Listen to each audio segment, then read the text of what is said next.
कहिए कैसे हैं आप सब। दोस्तों, किसी ने बड़े कमाल की बात कही है और कहा है ये कि एक मर्द की कामयाबी के पीछे औरत का हाथ होता है, तो एक औरत की कामयाबी के पीछे मर्द का हाथ होता है। जी हाँ, कोई ज़रूरी है ऐसा? किसी औरत की कामयाबी के पीछे उसकी बेटी, उसकी बहन, उसकी माँ का हाथ हो सकता है और मर्द की कामयाबी के पीछे भाई, बेटा, पिता का हाथ हो सकता है। है ना?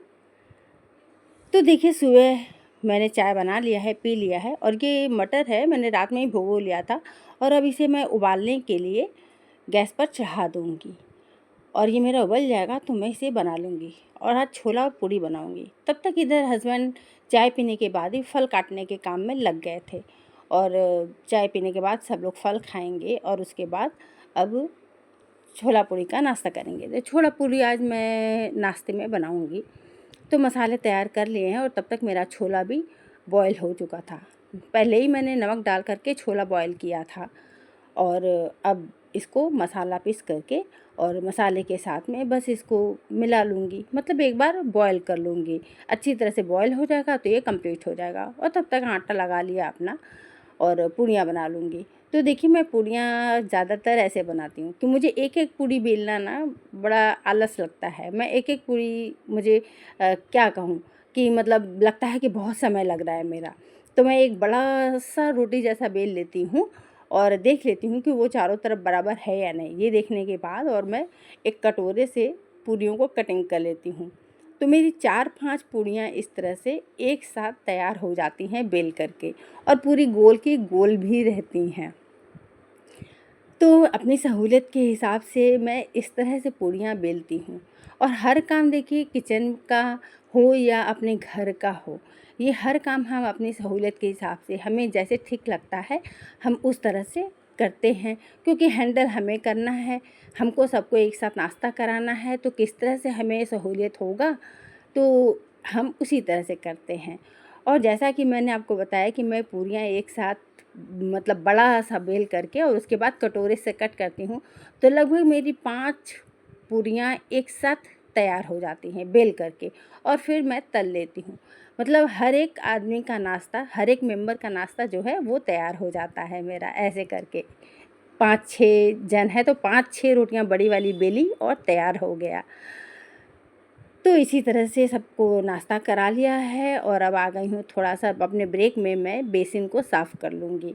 देखिए, ये भी एक काम रहता है हम लोगों के पास। हर रोज़ ये सब सफाई करनी रहती है। इन सब सफाइयों के साथ-साथ एक-एक कमरे की डीप क्लीनिंग है, कोने-कोने से निकालना, सफाई करना, ये सब चीज़ तो रहता ही है।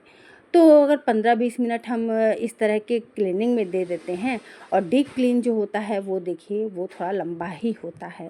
तो आज मैंने बच्चों के कमरे को डीप क्लीन करने का विचार है मेरा मेरा ये प्लान में है मेरे कि आज करने का है। लेकिन वैसे क्या है ना कि मैं ज़्यादातर संडे को काम रखती नहीं हूँ सफाई का। हल्की सफाई 15-20 मिनट वाली, जैसे बेसिन की सफाई हो गई, हॉल में फ्रिज है, डाइनिंग टेबल है, तो इनकी सफाई ही कर लेती हूँ, हल्की सफाई। वरना रूम वगैरह की सफाई करते नहीं हूँ। पर आज मुझे कहीं जाना नहीं है, तो मैंने बच्चों का रूम पकड़ा है कि बच्चों के रूम की आज मैं डीप क्लीन कर डालूँगी। तो डीप क्लीन करने जब भी हम शुरू करते हैं तो जाले निकालना सबसे मस्ट होता है, क्योंकि ऊपर से ही शुरू करते हैं और कमरे के नीचे की तरफ आते हैं, मतलब बेड की तरफ आते हैं। तो पहले ऊपर सीलिंग वगैरह की सबकी सफाई कर लूँगी और दीवारों पर भी काफ़ी धूल बैठ जाती है और समझ में नहीं आता है, लेकिन जब कभी ट्यूबलाइट की रोशनी में देखते हैं ना तब समझ में आता है कि कितनी धूल बैठी हुई है। अचानक से तो ध्यान नहीं पड़ता है, लेकिन जब ध्यान पड़ता है तब देखते हो कि देखो कितनी धूल दीवारों पर भी बैठी है। तो दीवारों को भी झाड़ना करना ये ज़रूरी हो जाता है। तो अपने कमरों की मैं इसी तरह से सफाई कर लेती हूँ और चूँकि आज संडे है तो सभी घर पर हैं, तो बच्चे भी घर पर हैं, पर बच्चों को ये सब नज़र नहीं आता है। ठीक है ना, बच्चे ऐसा कहते हैं, ठीक है ना, छोड़ो चल जाएगा, अभी कहाँ समझ में आ रहा है, काम खोज-खोज कर निकालती हो मम्मी आप तो। बच्चों का ऐसा सवाल होता है कि मम्मी आप काम खोज-खोज कर निकालती हो। लेकिन अपनी जो एक हैबिट है ना वो दिमाग में कीड़ा सा बोलिए, कि नहीं सफाई करना है, सफाई करना है, सफाई करना है, तो ये लगा रहता है और हर एक कोना हर रोज़ ही पकड़ लेते हैं। तो आप सबके साथ भी ऐसा ही होता होगा। दोस्तों, आप लोग मेरी वीडियो कहाँ कहाँ से देख रहे हैं ये तो मैं नहीं जानती हूँ, लेकिन एक अनजाना सा रिश्ता, भावनात्मक रिश्ता आप लोगों के साथ बन गया है। आप लोगों के अच्छे अच्छे कमेंट, जैसे नीतू जी हैं तो वो कमेंट करना मेरी हर वीडियो में जैसे भूलती नहीं है। शम्पा जी हैं, तो ये लोग हमेशा मेरी वीडियो में कमेंट अच्छे अच्छे करते हैं और इन्हें मेरी वीडियो पसंद आती है। ये लोग मेरी वीडियो देखते हैं। तो देखिए, कोने कोने से निकाल करके मैंने कितना सारा कूड़ा और कबाड़ निकाल डाला है रूम का। बच्चों की खाली पेन वगैरह ऐसे सब पड़ी रहती है। तो आज दोपहर के लंच में बनाई खिचड़ी। जब रूम की सफाई कर ली तो आकर के जल्दी से खिचड़ी ही बना लूँ, क्योंकि अब थकावट मुझे लगने लगी थी। पर हस्बैंड का कहना था कि खिचड़ी पसंद नहीं है, कुछ और भी बनाओ साथ में। तो फिर आटा तो था ही सुबह का, और थोड़ी सी सब्जी बना ली उनके लिए और रोटी बना दी है कि थोड़ा थोड़ा मिलाकर सब कुछ खा लेंगे। और लंच करने के बाद में वापस से अपने काम में जुट गई हूँ आकर के, और अब कोलिन से ये कांच वगैरह अलमारियों के सब साफ़ कर ले रही हूँ। तो हफ्ते 10 दिन में ये भी एक काम कर लेती हूँ, हर रोज़ नहीं करती हूँ। कांच को साफ़ करने का काम, और कांच इतनी जल्दी गंदे भी नहीं होते हैं। कांच को बस मैं हफ्ते भर में पोंछ लेती हूँ एक बार कोलिन से स्प्रे करके। और वैसे जब रूम की सफाई होती है तो अलमारियाँ तो पोंछती ही हूँ। तो हफ्ते में एक बार तो हर रूम का नंबर आता ही है, हर रूम का नंबर आता है। हफ्ते में एक बार क्या, 3-4 दिन में ही आ जाता है। तो सफाई तो हो ही जाती है। तो इसी तरह से काम चलता रहता है। और दोस्तों, हमारे इस एनर्जी का राज क्या है आप जानते हैं? जी हाँ, आप भी जानते होंगे। यही है हमारा परिवार। और हम देखिए, केवल नाश्ता बनाना, खाना बनाना और रात का डिनर बनाना, शाम का स्नैक्स बनाना, इतना ही नहीं, इसके अलावा भी हम कई सारे काम घर के अनगिनत काम करते रहते हैं। और देखिए, आज संडे है, सबकी छुट्टी है, हस्बैंड की भी छुट्टी है और बच्चों की भी छुट्टी है, सभी घर पर हैं और सभी एंजॉय कर रहे हैं अपना संडे। लेकिन हमारा संडे तो कुछ भी नहीं है। हमारा तो संडे हो या मंडे, सब एक ही दिन जैसा है और 24 घंटे का काम है। किसी दिन छुट्टी नहीं है हमारी, किसी दिन हमें फुर्सत नहीं मिलती है। हाँ, बीमार पड़ गए तब छुट्टी है हमारी, तब हम सोए हुए हैं, तब तो क्योंकि हम तकलीफ़ में होते हैं, बीमार होते हैं तो। और छुट्टी हमें सोचिए तो सही मायने में तभी मिलती है, वरना काम करते रहना है और हम खुशी खुशी करते हैं। और इस एनर्जी के पीछे किसका हाथ होता है?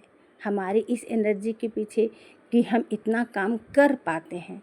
जी हाँ, मेरे परिवार, मेरा बच्चा, हमारे बच्चे, तो हम इन सब के लिए लगे रहते हैं, जुटे रहते हैं। और बीच बीच में इनकी भी हेल्प ले लेते हैं कि हाँ भाई, ये मेरी हेल्प कर दो, इस जगह पे मेरी मदद कर दो। तो अब लगा लिया है अपने मंदिर में पर्दा, जब पूरी साफ़ सफाई कर ली। वैसे जब पर्दे नहीं लगे होते हैं ना तो घर बड़ा अच्छा अच्छा सा लगता है, खाली खाली सा लगता है, बड़ा बड़ा लगता है। मुझे तो ऐसा लगता है, आप लोगों को कैसा लगता है बताइएगा कमेंट में। जब खिड़कियों में पर्दे नहीं होते हैं तो कितना बड़ा सा घर लगता है, खाली खाली सा लगता है ना। लेकिन जब पर्दे लग जाते हैं तो भरा भरा लगता है। और हो गई है शाम, तो देखिए मैंने अपना गेटअप ही चेंज कर लिया, मतलब नहा धो लिया, अपने कपड़े चेंज किए। अब आ गई हूँ मंदिर में और हो गई है मेरी संध्या पूजा। और उसके बाद मैंने जब अपना संध्या पूजा कर लिया है तब जा कर के मैंने अपने बेडशीट बिछाई है दूसरी, क्योंकि पंखे वगैरह जब पोछा है, साफ़ किया है, तो थोड़ी बहुत धूल बेडशीट पर भी गिर जाती है और बेडशीट की चादर बदलनी बहुत ज़रूरी हो जाती है दोस्तों। और हफ्ते में एक बार तो बेडशीट बदलना भी पड़ता है, तो चादर बदल लूँगी। और इस कमरे में मेरी मतलब जो बेडशीट है पूरी, इस पर किंग साइज़ बेडशीट आती है। सभी कमरों का यही हाल है, जो कि डबल बेड हैं सभी, तो पूरी किंग साइज़ ही आती है इसमें। तो दोस्तों अगर वीडियो पसंद आई हो तो लाइक और सब्सक्राइब ज़रूर कीजिएगा, अच्छे अच्छे कमेंट कीजिएगा। और तब तक शाम को बच्चों ने नाश्ते में पास्ता बना लिया था। मिलते हैं फिर अगली वीडियो में।